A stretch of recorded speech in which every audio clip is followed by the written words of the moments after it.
Hello and welcome to Take Time. I'm your host Patrick Marlatt, and let's talk about why I'm selling the Seiko Alpinist. Now I know for many of you this might be a shock, but if you follow my Instagram, you know that I've already sold the watch, and I wanted to sum up why I decided to do so. So in my part 1 unboxing and first impression for the Seiko Alpinist here, I want to find out why I see so many Seiko Alpinists wind up on the used market, and after owning the watch for half a year, I think I know why. Now, the SARB017 has a lot going for it. At the time, which was early January, it was a much more favorable $300 brand new, roughly any site you purchased it from. And as a matter of fact, I bought this off of Amazon. It has sapphire crystal as opposed to the standard hard Lex. It's made out of stainless steel and features a 6R15, which is their mid-tier movement, a movement we're seeing on a lot of watches in the 700 plus category now from their lineup.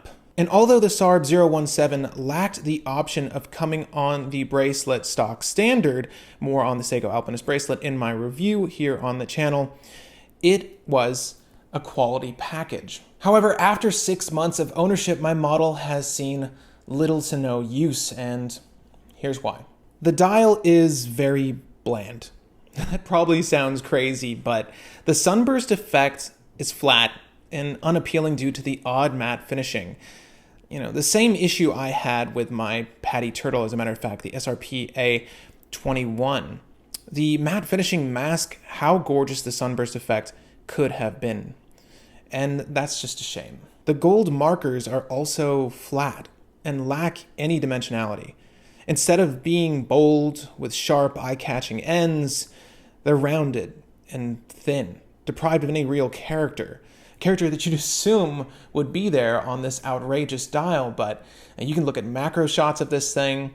The applied markers are just so thin and lack life. The addition of a compass is nice, but it feels out of place on this model. It would have been nice to have a simple brushed stainless steel chapter ring in place of it. And before you tell me that the Seiko Alpinist wouldn't be the same without it, the original Seiko Laurel and Champion Alpinist didn't feature a compass whatsoever. And on a more personal level, it's just a nuisance that triggers my OCD because I have to realign that north point with 12 o'clock. And let me know if you guys do this too. It can't just be me, but the secondary crown wiggles that thing about the place all the time. There's never a point in my day where I will find that north point properly aligned with 12 o'clock at the at rest position, and it just drives me insane. However, the biggest reason I've sold this, and at the time of recording this, I sold this within the last 24 hours. Seiko products sell extremely well. But the biggest reason I sold this is because it occupies a space too many of my other watches I prefer to wear do. Namely my Grand Seiko SBGR 017. Now, by no means are these comparatively on the same level. Don't get me wrong, that's not what I'm saying. But it's scaled the same and features the same water resistance and sapphire steel combination. But between the two, I always find myself picking the Grand Seiko. And even more still, there are a ton of other watches I own in the 38mm range, like this Christopher Ward Triton Pro here, that I find myself wearing more often. It has a lot of stiff competition, and it just lacks the character I originally thought it had to compete. Now, these are all my opinions about this piece. Obviously, I'm sure there are many of you out there who still find this watch extraordinary, and it's a great watch. But for all of the above, it had to go. I'm sure this is the same disenchantment for the watch that many others had. You know, I know there are a lot of folks who outright hate this watch. You know, I wouldn't consider myself in that camp, but I can start to see why people have such a distaste for it. And that is precisely why I've sold the Seiko Alpinist. And I know a lot of you guys over on Instagram were telling me to refrain from selling it, that it was definitely a keeper, and I'm sure you guys are right. Now, for many, I'm sure this is plenty enough watch for them, and then some with the added functionality of a compass.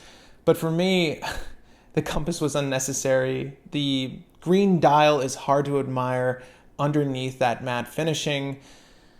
And unfortunately, it's just something I don't find myself wearing. It's sad to see it go, but know that the proceeds are going to go towards more watches for the channel, so at least there's that. Now, if you found this video enlightening or in the least entertaining, feel free to hit that like button. It looks a whole heck of a lot like this guy. If you have friends, forums, or groups that were interested in acquiring the Seiko Alpinist and wanted to figure out why they see so many on the used market like I did, well, here are just a few reasons from another consumer like you guys. So feel free to share this video with them so that they might make a better, more informed decision when getting into it from someone who's owned it for half a year. And if you've owned the watch for longer and have kept it and or have sold it, feel free to leave a comment in the comment section down below as to why. Also, if you are new to the channel, I do videos like this 2 or more times a week. So if you enjoy watch content, well, maybe this is the right home for you. You can become a member of our community by hitting the subscribe button. And if you hit the bell icon next to that, it'll alert you as to when my videos air.